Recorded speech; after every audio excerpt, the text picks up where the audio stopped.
Agora a gente vai falar sobre problemas da visão. Você sabe a diferença entre miopia, astigmatismo, hipermetropia? Muita gente se confunde, né? E aí pode estar sofrendo de um desses males e não saber exatamente o que é. Tem que procurar ajuda? Claro, mas a gente começa dando uma informação inicial para você aqui com o Dr. Paulo Henrique Morales. Ele é oftalmologista da Escola Paulista de Medicina, Unifesp e do Instituto da Visão. Olá. Tudo bem? Tudo bom, querido?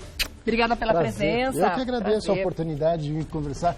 Muito bom te receber aqui de novo. Os telespectadores. Está de volta para falar de um assunto que é tão comum quanto limitante muitas vezes, né? Olha, e pode começar na mais tenra idade, esses problemas da visão, não é? Normalmente, ele vai, como o olho ele tem um tamanho, né? Se esse tamanho ele não cresce proporcionalmente, ele vai dar esses fatores.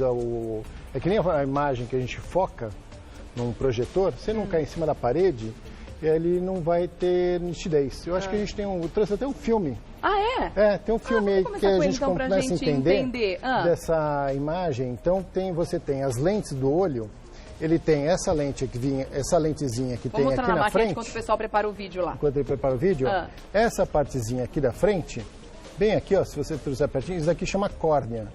Essa daqui é como se fosse uma lentezinha dentro do olho, que ela mede 43 graus. É o lado de fora. De fora, como se fosse um vidrinho do relógio. Tá.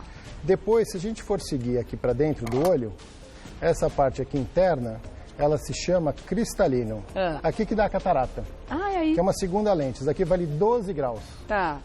Essas duas lentes, quando a imagem ela passa aqui por dentro, né, pela menina do olho, então ela vem pela córnea, já tem a primeira lente para focar, passa pela menina do olho, passa agora pela segunda lente, que é aqui, que é o cristalino, e daí ela vai ter que focar bem nessa parede. No fundo do olho? No fundo de olho. Essa paredezinha aqui, ó, isso daqui tem mais ou menos uns 3 centímetros. Tá. Então imagina uma lente 43 mais 12, vão dar uns 55. Então com 55 graus, a gente vai ter a imagem que vocês estão vendo ali atrás. Aqui que a gente pode ver. Eu vou vir aqui do ladinho. Tá. Ó. Então, ó, essa lentezinha, ela veio, a imagem veio aqui do fora, e ela veio com 55 graus, ela caiu em cima da parede. Tá. E agora, então, a imagem fica focada. Isso é o normal? Ter esses 55 é graus para formar a imagem. É verdade que a imagem se forma no fundo do olho? Ela forma aqui nessa parede, que é a retina, que ela transforma a luz em energia elétrica, que é como o cérebro entende. Tá. Agora, imagina só se essa imagem, ela chega e foca aqui antes. E aqui para trás ela fica borrada. Então, quando ela cair aqui antes, se chama miopia. Se ele passar a próxima imagem, a gente vai ter aí... Mas o que acontece? Peraí, antes de passar a próxima imagem, por que ela se forma nesse lugar em vez de formar no fundo do olho? Porque as lentes aqui da córnea, Não, essa tá certa. Aqui, a lente da córnea e a lente do cristalino não tiveram força suficiente, grau suficiente, aqui, esse grau suficiente, para fazer a imagem focar aqui. Então tanto a córnea quanto o cristalino tem medidas ou graus diferentes. Graus, 43 e uns 12, que vão dar os 55, que num olho de 3 centímetros focaria bem aqui em cima dessa parede. Tá. Agora, se ele não tiver esse poder, ele vai passar a parede, ele vai vir mais para trás. Então o problema é que no caso da miopia o olho é um pouco maior, é isso? Ele não tem os 3 centímetros e a imagem se forma antes da parede. O mais comum é esse. Então, se voltar para a outra imagem que a gente tinha... Aquela que a gente estava mostrando da miopia. Então, essa daqui, por exemplo, da miopia, ela pega a imagem, ela chega antes da parede. Então, ou o olho é muito comprido, que é o mais comum, ou essa lente tem pouco grau e não consegue chegar até aqui. Tá, entendi. O mais comum é isso que você falou mesmo. Se o olho for mais comprido, os 55 graus caem aqui. Cai antes do só final. Que o olho é mais comprido antes do final. Tá. E a hipermetropia, o olho é mais curtinho, ou tem mais grau aqui, e ele vai cair para trás aqui da parede do olho. A gente tem uma imagem da hipermetropia também para mostrar? Tem da hipermetropia pra gente entender melhor? Que é essa daqui, ó. Que é a 26 ali, né? Ali embaixo. A 26. Aqui a gente vai ver que a imagem, ó, em vez de cair aqui nessa parede, ele caiu depois. Porque o olho é mais curto. Mais curto. E, ó, aqui a hipermetropia, ó. Tá vendo? O olhinho mais curtinho, o 55 cairia aqui na parede do olho, só que o olho é mais curtinho, ou tem mais grau aqui na frente, mas a imagem ela cai depois. E aí por isso que se fala em graus, por isso que a gente corrige com lentes, com graus, né? Para resolver essa questão. Exatamente. E trocando em miúdos, a miopia, então, é a dificuldade que a gente tem, é esse problema, né? Acaba dando uma dificuldade para enxergar de longe. E a hipermetropia é o contrário. E por que é isso? Porque quando você aproxima o objeto de você, traz pertinho, você está fazendo com que o objeto ele avance mais, né? Então, quando você, na miopia, que a imagem cairia antes, quando você traz o objeto para você, você empurra o objeto um pouquinho mais para trás. Tá. E daí ele cai em cima do olho. Então, o míope enxerga bem de perto. O hipermétrope ele enxerga melhor de longe. Tá. Antes de mostrar o vídeo, eu queria que você explicasse para mim com relação ao astigmatismo também. O que difere nesses dois casos anteriores que a gente falou? Olha, ali que a gente vê, os dois têm um ponto focal, né? Sabe que nem a gente mata formiga? É feio falar isso hoje em dia, mas antigamente, quando eu era menino, eu fazia. A gente foca a luz num ponto. Agora imagine só, se a córnea aqui não for redondinha, ela for ovalada, um lado ela vai fazendo um ponto aqui, e o outro lado, um ponto vai ficar aqui e o outro ponto vai ficar aqui. Então ficam pontos diferentes. Então o astigmatismo, a pessoa vê a imagem distorcida. Porque quando o ponto, vamos supor que esse ponto aqui seja o vertical, né? Esse ponto aqui, um ponto cai aqui em cima, que é do redondinho caiu aqui em cima, e esse vertical caiu mais para trás. Então a imagem ela fica distorcida para cima. Esse é a hipermetropia. Ó, esse daqui é o astigmatismo. Então o que acontece? Um ponto caiu lá em cima, que é da horizontal, e o vertical caiu um pouquinho mais para trás. Então a imagem na vertical ela fica alongada. Entendi. Então aqui é uma visão normal, um coelhinho como a pessoa que enxerga normalmente vê, e aqui a imagem alongada. Também se corrige com lentes, o astigmatismo. Também corrige com lente. Agora lembrar, ó, tá vendo aqui, ó, esse daqui é um olho, que ele é o olho normal, ou hipermétrope ou míope, porque todos eles são redondinhos. Um astigmata, ele vai ter aqui a córnea um pouquinho mais curva de um lado do que de outro. Então essa imagem aqui, quando a curvatura é maior, vai cair antes. Essa daqui com a curvatura menor, vai cair depois. E a imagem é dessa forma? É assim que o médico enxerga? Ela é visível ao médico, clinicamente falando, para o diagnóstico do astigmatismo? Dá para ver assim na córnea. Dá para ver assim na córnea. Ou senão, quando a gente faz aqueles exames, já viu o médico passando uma luzinha no olho? Sim. Então a gente passa a luzinha na horizontal, ela cai, ela dá um reflexo a um certo ponto, até certo grau. E depois, quando você passa aqui na vertical, ele dá em outro ponto. Olha que interessante. Vamos assistir esse vídeo agora? Vamos. Que ele esclarece algumas dúvidas também. A gente continua com as dúvidas. É interessante porque explicar, a gente não consegue mentalizar. Ali a gente tem na prática, né? Temos na prática. Tá certo. Onde a gente vai ver a imagem, eu acho que o vídeo que vai entrar, ele é um vídeo, tá vendo a folhinha ali? Olha ali. O míope aqui, ele tá vindo bem aqui pertinho, porque ele trouxe a imagem perto, a imagem caiu um pouquinho mais para trás, de onde normalmente cai. E ele veio focado a folhinha e o barco não. Então a luz entrando ali na córnea, né, que a gente vê, passa pelo cristalino, que é a segunda imagem. Primeira lente, segunda lente, e ela trouxe para frente do olho. Então isso daqui faz com que o foco seja aqui e ele perca imagem. Agora, se o foco daqui da folhinha, trazendo perto, ele vai fazer com que a imagem recue e caia em cima da retina.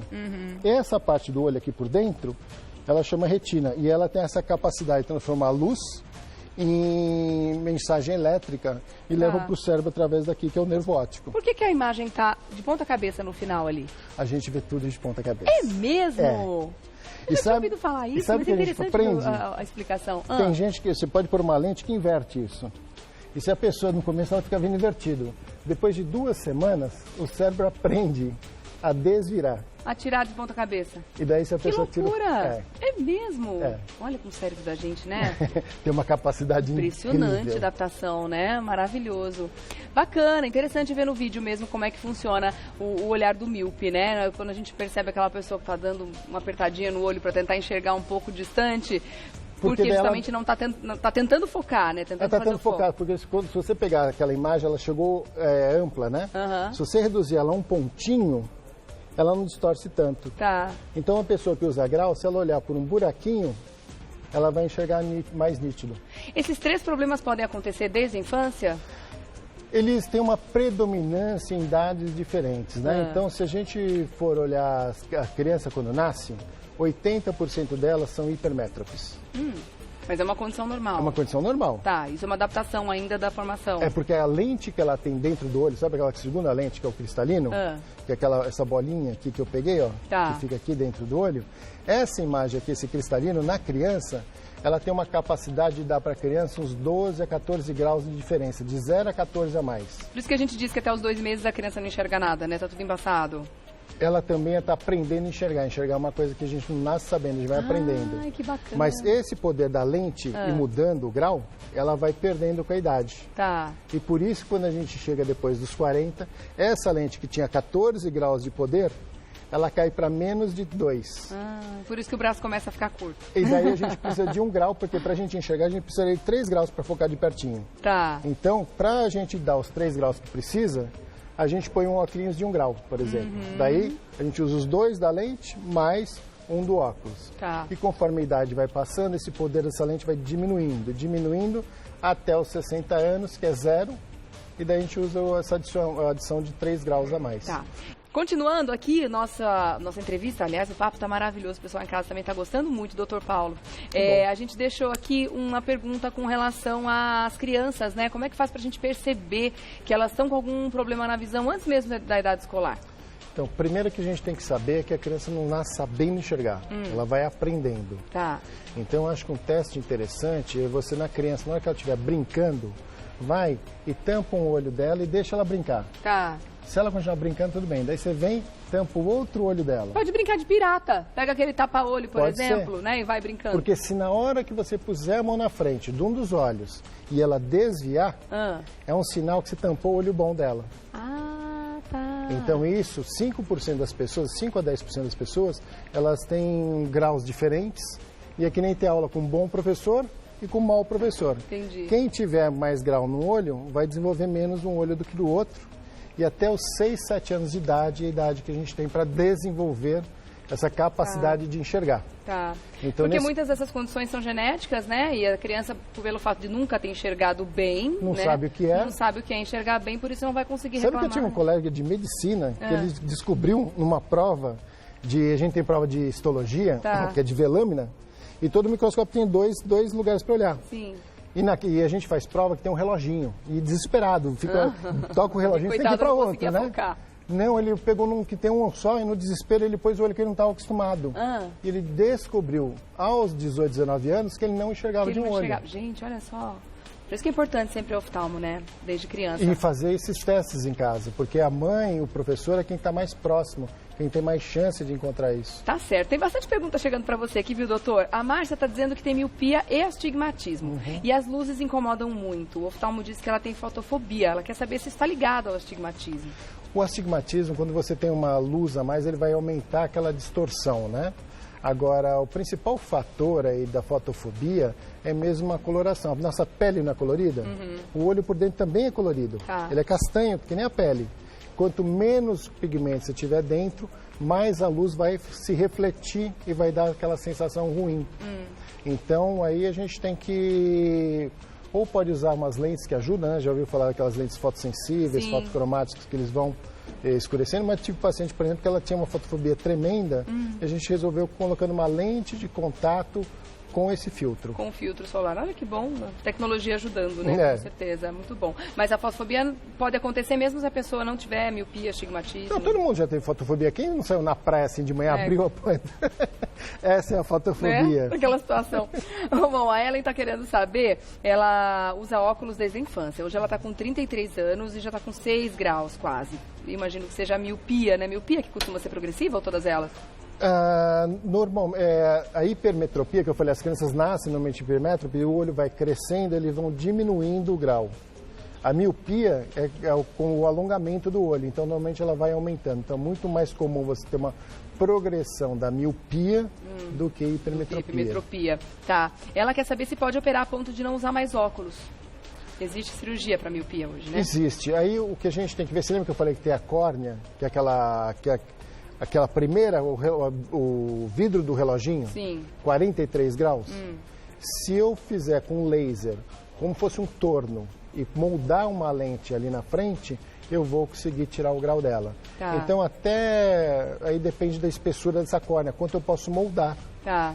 Ela pode tirar 6 graus, normalmente o médico consegue tirar o óculos dela. Tem que ter uma avaliação. Mas aí. lembrar que ela vai ficar sem óculos até os 40, 45. Alguma coisa, Depois, então, minha depois filha, volta, se tem vontade, faz situação. agora, porque depois dos 40 Pra se livrar por vai voltar. alguns anos, né? É. Vamos voltar? Eu deixei uma outra pergunta aqui pro doutor explicar pra gente. Afinal de contas, é preocupante saber que está acontecendo uma epidemia de miopia e por uma condição que é um fenômeno novo dentro da nossa sociedade, né, doutor? Os médicos, nós médicos, sempre pensávamos que a miopia era um fator genético, né?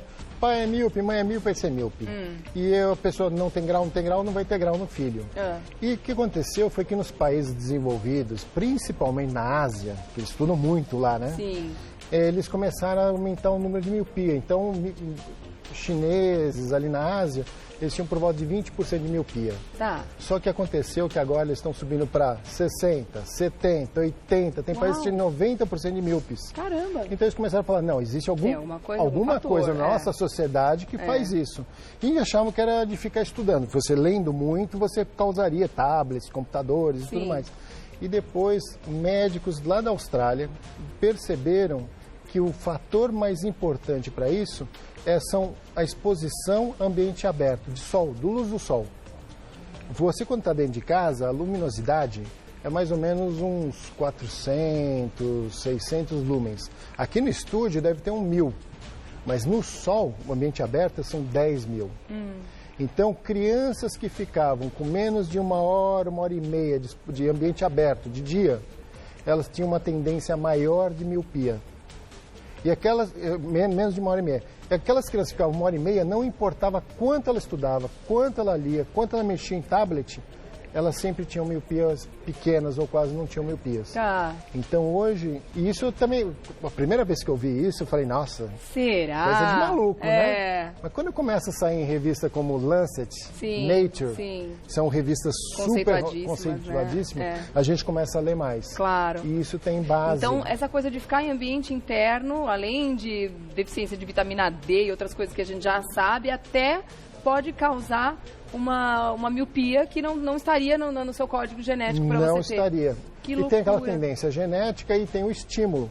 Então esse estímulo, principalmente em crianças que vão ali dos 11 anos ali até os 16, é onde ela está tendo aquele estirão, né, da adolescência. E o olho também está tendo seu estirão. Essa exposição ao ambiente aberto, ela é importantíssima na cidade. Tanto é que na Europa, na Austrália, países da Ásia, eles estão repensando a escola. Olha! Aonde as crianças vão ter atividades e ambientes abertos para que eles consigam diminuir essa miopia, essa incidência de miopia. Que fantástico. Bom, tomara que repensem então, né? Vai ficar até mais divertido para a escola. E é engraçado, eu fui para a Amazônia agora, então semana passada na Amazônia. Você não acha míope lá. É verdade. É todo mundo quase hipermétrope. Que interessante isso, gente. Bom, tem mais perguntas aqui, ó. A Fabi está perguntando, ela tem hipermetropia e astigmatismo. Ela quer saber se pode usar lente, porque ela não se adapta a óculos. E o grau aumentou. Existe lente para esses dois problemas? Eu acho que principalmente o astigmatismo, ele vai ter uma vantagem de usar a lente de contato. Porque a lente de contato, se lembra aqui no meu olhinho, vamos voltar aqui pro olhinho, ó. Aqui no olhinho, ele vai ter essa parte aqui que é a córnea. Tá. Se lembra no filminho que eu passei que a córnea ela era meio ovalada? Sim. Agora imagina se eu ponho uma película aqui na frente e entre essa película e a córnea, agora fica com uma lágrima no meio. Então ela tira a deformidade da córnea. Então ela diminui... Ela acerta a angulação. Ela acerta a angulação, deixa ela uniforme, agora ela fica redondinho, que a película está aqui na frente, e ela cessaria ou neutralizaria o astigmatismo. Agora, a hipermetropia, ou quem tem hipermetropia não gosta tanto de lente de contato como quem tem miopia. Porque se você pegar um óculos e quem tem miopia, se colocar na frente de qualquer objeto, e eu acho que esses óculos aqui são de míopes, então se a gente pegar um óculos e colocar na frente de uma letrinha, põe na frente do teu, aqui ó, as palavras vão ficar pequenininhas. Tá menor, Não fica menor? Isso aí quer dizer que esse lado é negativo. Então, quando você põe, agora se você pegar o hipermétrope, se você colocar, ele vai ficar maior. Tanto é que aqueles óculos de perto todos crescem a imagem. Uou. Esse não é o teu. Se deu tontura, quer dizer que tá tudo bem com o meu olho. Nesse grau, pelo menos, eu não tenho. Esse óculos não lhe pertence. Não, fato. E então, quando a gente põe a lente de contato, quem tem esse fenômeno de diminuir a letra, na lente de contato também é diminuído. Então, normalmente, míope adora a lente de contato por crescer o tamanho das letras. Tá. O hipermétrope não gosta tanto porque ele vai, na realidade, diminuir do que ele está acostumado com o óculos. São questões contraditórias, E quem tem astigmatismo gosta porque ele regulariza. E o óculos consegue ser individualizado, a questão de ser multifocal, né? Por isso que corrige os dois, e a lente já não tem essa Não, condição? a lente ela consegue. A lente consegue também? Consegue, existem... Daí você já está falando do terceiro lá, que a gente falou da nossa amiga que ia operar com 36, Sim. que ele falou corre, que aos 40 vai ter esse problema que a gente já conhece. Existem lentes de contatos agora multifocais. Que bom, que interessante. Bom, muita gente tem dúvida com relação a... Isso que você falou já responde a pergunta, deixa eu ver, da querida aqui. É Natália que ela se chama, deixa eu ver. É Natália, que ela diz que tem 24 anos e ela tem miopia e está aumentando ao invés de estabilizar. Ela quer saber se é normal. Olha, mulheres, apesar de amadurecimento ser antes dos homens, esse crescimento do olho é um pouquinho mais estendido. Então, em média, os homens eles têm esse crescimento do olho, eles estabilizam aos 24, a mulher estabiliza mais ou menos aos 26. Mas isso é média, então é importante ela fazer exame do grau do óculos todo ano ou cada 6 meses, e a hora que esse aumento for inferior a meio grau, 0 ou meio grau, aí está na hora dela fazer cirurgia, porque a cirurgia a gente tem um único tiro. Então, quando ela faz a cirurgia, não é que ele vai proteger não ter mais miopia, ele zera de onde está. Quando ele zera de onde está, se ela fosse ter 1 grau, o olho dela fosse crescer 1 grau, então ela tinha 5 graus, a miopia veio para 0. Aquele olho, se não operasse, ia de 5 para 6, esse que operou vem de 0 para 1. E se ela passar de 1 grau a mais, ela volta a usar o óculos. Tá. Então, espere estabilizar a miopia antes de fazer a cirurgia, porque depois ela fica para toda a vida. Entendi. Tá certo. Vou deixar uma pergunta para você aqui. A Fátima quer saber. Ela tem 3 filhos, 2 deles são daltônicos, os 2 homens, e a mulher não. Se existe tratamento, por que isso ocorre? Meu pai é daltônico. Mesmo? É. Quero saber da história do daltonismo. Seu pai é daltônico, então, é? Ele tem um fator genético e normalmente ele está ligado ao Y, né? Então, são homens, é muito raro. Não falei inexistente a mulher daltônica. A mulher daltônica. Mas o homem é. Agora, a única coisa que ele faz, enxerga normal, né? O que ele tem é a confusão, normalmente, do azul com verde. Tá. Eu tenho um amigo que adora isso. Que ele compra mala verde, que ninguém gosta da mala verde. Normalmente é mais barata. Super bem, é mais barata. É a única coisa que tem. Mas tem que tirar proveito, né? Mas tem proveito. como corrigir esse problema? Existem alguns tipos de filtros que vão aumentar a diferença entre o azul e o verde, porque os dois vão parecer meio cinzas. Tá. Então a pessoa aprende a saber que aquilo é azul e pelo que aquele tom outro, de cinza que ela enxerga. pelo tom de cinza que ela enxerga. Interessante, muito legal, bom saber. Gente, eu adorei esse bate-papo, tenho certeza que você também. Quero deixar um agradecimento bem especial aqui ao Dr. Paulo Henrique Morales, oftalmologista da Escola Paulista de Medicina, Unifesp, e do Instituto da Visão. E claro, deixar o convite aberto para que volte logo ao programa. Obrigada a você também pela sua participação aqui no Revista. Obrigada, querido. Até uma próxima, viu? Até.